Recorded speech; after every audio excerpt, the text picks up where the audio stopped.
Hola, ¿cómo estás? Muy bien. Qué bueno.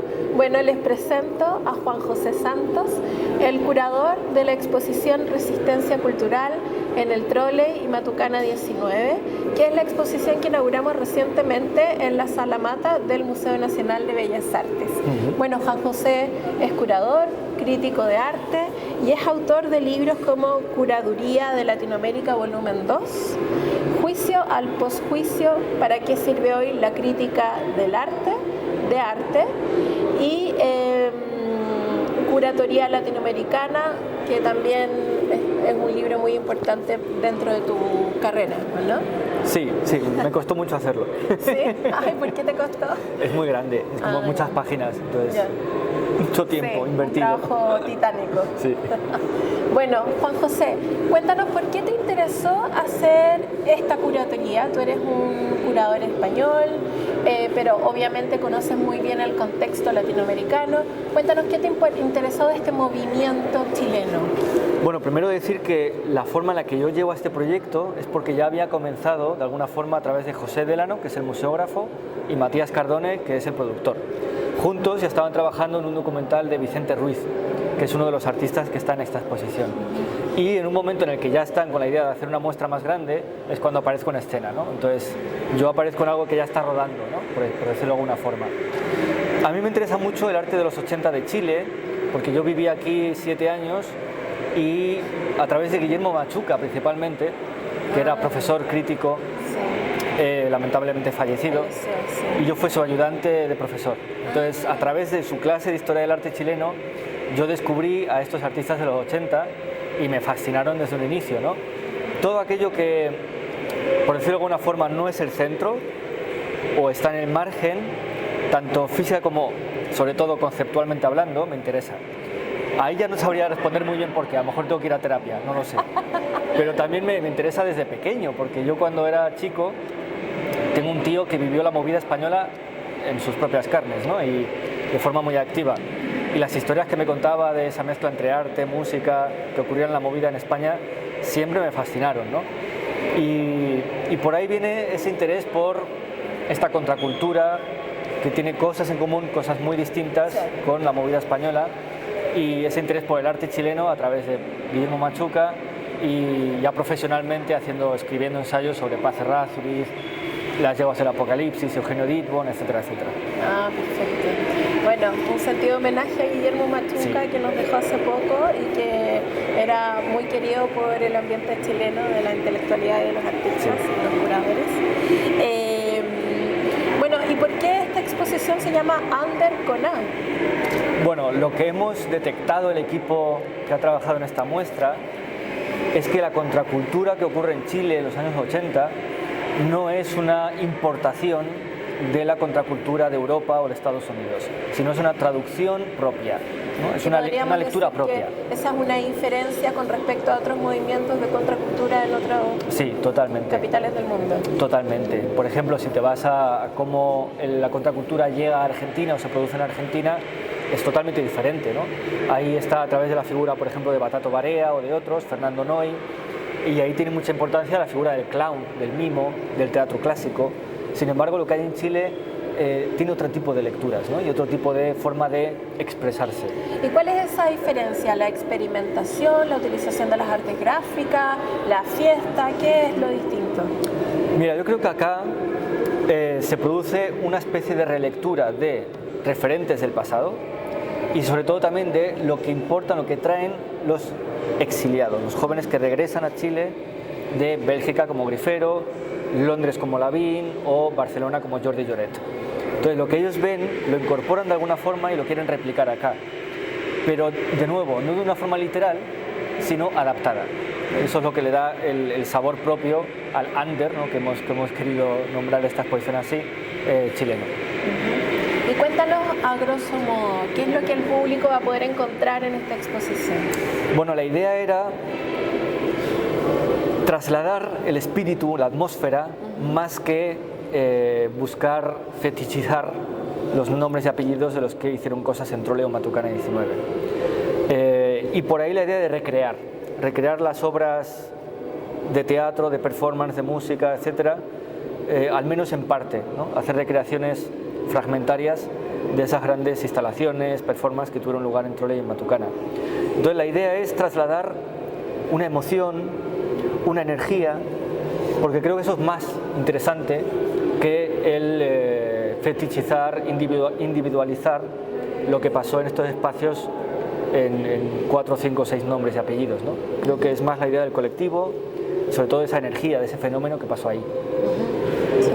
Hay un tema muy importante y es que aquí se ven muchos cuerpos y estos cuerpos no están limitados, están todo lo contrario, no están subyugados, sino que se están liberando con cierta furia. ¿Qué podrías decir de ese concepto, de cómo ya el cuerpo es un soporte en el fondo? Y hay una frase muy significativa de Vicente Ruiz que es: comienza la aparición del cuerpo. Obviamente eso tiene un significado especial cuando estamos hablando de dictadura, ¿no? En una época en la que desaparecen los cuerpos, literalmente hablando. Entonces, se torturan los cuerpos. O se torturan los cuerpos. Entonces, hay obras que hacen una referencia muy explícita a la corporalidad. Las performances de Vicente Ruiz, desde luego, con el tema del control del cuerpo, de la represión de la sexualidad, en este caso de la homosexualidad, y otras obras que hacen referencia muy directa al régimen. Por ejemplo, Lubu Rey, la adaptación que hace Willy Semler de esta obra de Alfred Jarry, tiene varias escenas que recrean incluso una fosa común, ¿no? Y esto está pasando en el Trolley, que está a una cuadra de una sede de la CNI, donde en ese preciso momento ocurrían torturas. Entonces eso tiene un significado y una fuerza increíble, ¿no? Hacer eso ahí. Sí, o La Morgue también tiene alguna relación con esto. 99 La Morgue es una de las obras más crudas, más directas, menos metafóricas, que se refieren a lo que está pasando en dictadura, ¿no? Entonces, la metáfora o la gran alegoría de esta obra de Grifero es que el país es una morgue. El país ya es un contenedor de muertos, ¿no? De cuerpos muertos. Y esa obra la ves, es muy emocionante, ¿no? Porque sobre todo aquellos que vivieron esa época, yo creo que ven 99 La Morgue y se les va a erizar la piel, ¿no? Sí. Es una obra muy fuerte. Hay un tema que se habló mucho en el seminario que se realizó recientemente y que vamos a subir a nuestro canal de YouTube, que es MNBA Chile, y es que se hablaba de que había un circuito muy interesante que es la CNI, este galpón de, no sé si de taxistas o de colectiveros, quizás un prostíbulo cerca, varios negocios, residencias, los talleres de los artistas, había un circuito. Cuéntame un poco de eso. Bueno, más que circuito era como estaba estructurado el barrio, ¿no? El barrio en el que estaba el Trolley, que era más céntrico que Matucana 19, pero era un barrio en el que pasaban muchas cosas, porque había una estación terminal, efectivamente, de buses, de los pasajeros que venían del sur, de provincia, de regiones. Estaba efectivamente una sede de la CNI, una cárcel pública, prostíbulos, es decir, que no era un barrio cualquiera, ¿no? Tenía también una carga. Pero lo que supieron hacer el Trolley Matucana 19, que es algo que no se replica en otros centros culturales de la actualidad, es incorporar al barrio. Y la gente que vivía y que pululaba en estos barrios acudían al Trolley Matucana 19, es decir, no era un circuito hermético, intelectual, cerrado, no. Se abrían las puertas a la gente del barrio que eran espectadores de lo que pasaba ahí. Bueno, y en estos espacios ocurrían numerosas fiestas y algo muy interesante de todo esto es que son obras, performances, distintos tipos de manifestaciones que se dan en el contexto de una fiesta en dictadura, sí. ¿no? O sea, tú hablas mucho en el texto del catálogo que era, claro, era un periodo muy difícil, pero también había mucho goce, mucha necesidad de, ya, liberémonos de este sufrimiento, tenemos que seguir viviendo porque somos jóvenes. Cuéntame un poco de eso. Mira, cuando hablamos el equipo de esta exposición con los protagonistas de la época, todos nos decían que efectivamente también había hedonismo, también había diversión, también había desenfreno.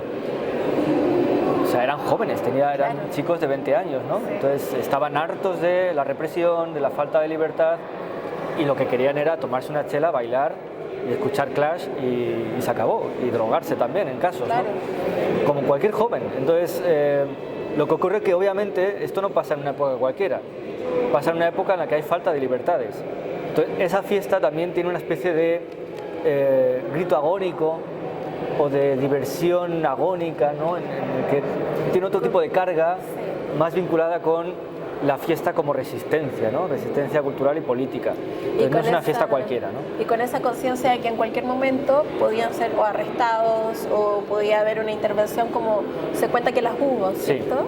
Sí, según cuentan hubo bastantes redadas, entraban los pacos, cortaban la luz, había autos sin patente en la entrada de Matucana y Trolley, se los llevaban una noche a la comisaría, entonces sí, pasaban. Sí.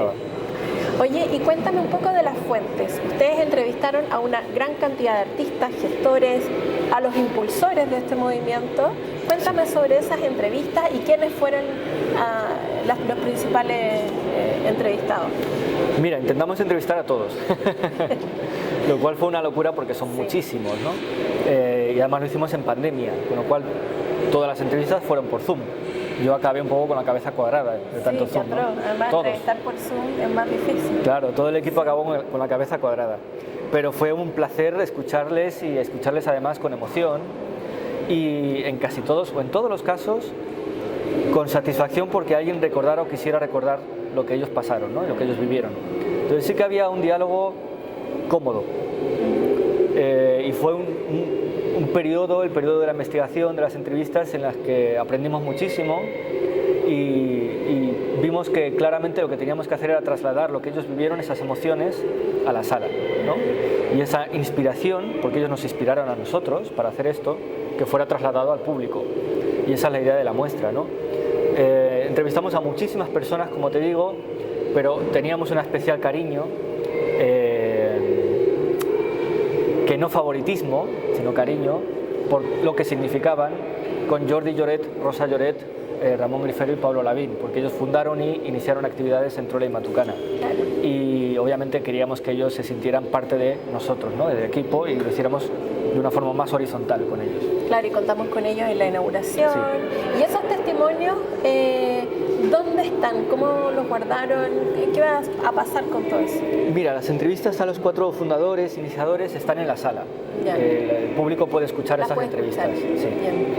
Las frases, muchas de las frases que vais a encontrar en las paredes de la exposición también son de las entrevistas con los protagonistas de la época, ¿no? El seminario fue pensado para escucharlos a ellos, y ese seminario va a estar alojado en el sitio web de Ander, en el museo, en el YouTube, etcétera, ¿no? Y la torre de control, que es como una especie de lugar en el que ocurren actividades paralelas a la muestra, también vamos a tener entrevistas con los protagonistas de Trolley y Matucana 19. Como músicos, con artistas de la época, va a estar demasiado interesante todo ese material. Y cuéntame algo de los archivos, porque ustedes también tuvieron que recurrir a varios archivos. Sí. Cuéntame cuáles son esos archivos, que es importante mencionarlos. Mira, hay fuentes pocas, porque es verdad que es un periodo poco investigado y poco estudiado. Y además con conciencia joven que no tenía interés tanto en archivar, en el fondo, en la memoria. Claro, por ahí hay dos temas, ¿no? Por un lado, el de la bibliografía existente sobre este espacio y estos espacios, y es muy poca la bibliografía que existe, con lo cual casi todo lo hemos tenido que levantar a través de fuentes orales, directas, ¿no? Con lo que recuerdan los protagonistas, lo cual es complejo, porque no siempre son fiables, ¿no? Hay que contrastar esa información, ¿no? Y por otro lado tienes el archivo, es decir, el material, la documentación. Y como bien dices, no había un gran cuidado, ¿no? Por parte de estos artistas, músicos, y casi todos o perdieron lo que tenían o lo almacenaron de una forma precaria, y se ha perdido mucho. Pero por fortuna también hay mucho material que se ha rescatado y que es inédito y que está en la muestra. Y yo creo que no hay una ausencia de documentación o de obra original. Creo que de hecho tuvimos que decir que no a muchas cosas interesantes por cuestión de espacio. Con lo cual no fue un problema al final, ese no fue un tema. Tenemos fotógrafos, tenemos por ejemplo Gonzalo Donoso, Jorge Brandmayer, Paz Errázuriz, Bernadette Birkner. Los videos de Bienal Underground, de electrodomésticos, de las obras de Grifero, de Vicente Ruiz. No, hay mucho material y de hecho fue muy difícil hacer la selección de todo el material para poder tener una narrativa más o menos coherente para la exposición, ¿cierto? Sí, al final el trabajo más difícil es la selección del material. Y ahí hubo muchos debates, muchos diálogos, y hubo también obras que nos hubiera encantado que estuvieran, pero por temas de espacio no entraron, ¿no? Sí, y eso que estamos en una sala muy grande, la sala más grande del museo. Pero hay mucho más, sí, hay mucho más. Sí. Cuéntame, hay un artista que se llama Víctor Hugo Codocedo que lamentablemente falleció a los 34 años, muy joven, pero él tenía una visión muy particular, con plena conciencia de el arte también como un dispositivo político, en plena conciencia de que estamos en un país de dictadura y que el hedonismo no nos lleva a cualquier lado. Era muy consciente de su rol como artista. Sí. Cuéntame un poco de la obra de Víctor Hugo. Bueno, por la trayectoria de Víctor Hugo Codocedo podemos ver un artista que sí tiene un interés muy claro hacia los problemas del proletariado, y es algo no muy común, no en Chile sino en todos los países del mundo, es poco común, ¿no? Casi siempre los artistas o bien provienen de otro tipo de clase social o económica, o bien al final su carrera deviene en hablar de otras problemáticas. Sin embargo, Codocedo siempre se mantuvo fiel a problemas de proletariado. Ahora bien, la forma en la que él expresaba esas preocupaciones era bastante críptica, no vamos a negarlo. Y la instalación que hizo Matucana 19, Eclipse 2, es una obra compleja en la que introdujo un caballo vivo y una serie de signos que tenían capas de interpretación muy variadas, y no es fácil interpretar la obra de Codocedo. No es fácil, sí. Operan desde un sentido muy simbólico y también quizá más inconsciente. Sí. El caballo porque se quería mostrar como una especie de cuerpo liberado, pero finalmente él lo liberó porque sintió que el caballo estaba estresado. El caballo lo estaba pasando mal, al parecer, ¿no? Sí. Según la crónica de Claudia Donoso que publicó, el caballo no lo pasó bien y duró un día. Pero bueno, la obra al final sí que ves registros de Brandmeier y según eso ustedes pudieron ir armando esta obra. Sí, en conversación con Paula Codocedo, la hija de Víctor Hugo, con Pedro Montes, el coleccionista de la mayor parte de la obra de Codocedo, hicimos esta reinterpretación de la instalación de Codocedo.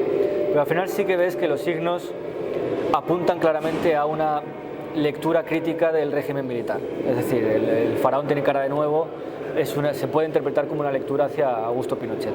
Exactamente. ¿Y esta obra se hizo en qué año? 87. 2 años. Querías pillarme, querías pillarme a ver si no lo sabía. Pero en el fondo quería sacar el cálculo, es 1 año antes de morir. De morir. Sí. Eso es un dato relevante. Sí. ¿Hay alguna obra que quieras mencionar y que no hemos abordado en este paseo rápido por la muestra? Mira, a mí una de las obras que me parece que sintetizan mejor el espíritu de esta muestra es el bajo metralleta de Índice de Desempleo. Es un bajo que se mandó construir el bajista de Índice de Desempleo, una banda punk, Cristian Millán, y lo quiso hacer imitando el modelo de la AK-47 que estaba utilizando el Frente Patriótico Manuel Rodríguez, y lo hizo después del atentado contra Pinochet, que lo hizo el Frente con una AK-47. Entonces tiene una carga también brutal, pero no deja de ser un bajo que sonaba y con el que él tocaba tocatas de música punk. Entonces tiene esa parte de contracultura, de lo lúdico, de lo festivo, de lo musical, pero tiene un componente político innegable. Que habla, claro, de la lucha armada de esos años que se trataba de tener en algunos ámbitos para poder dejar abajo la dictadura. Exacto, sí. Es muy importante.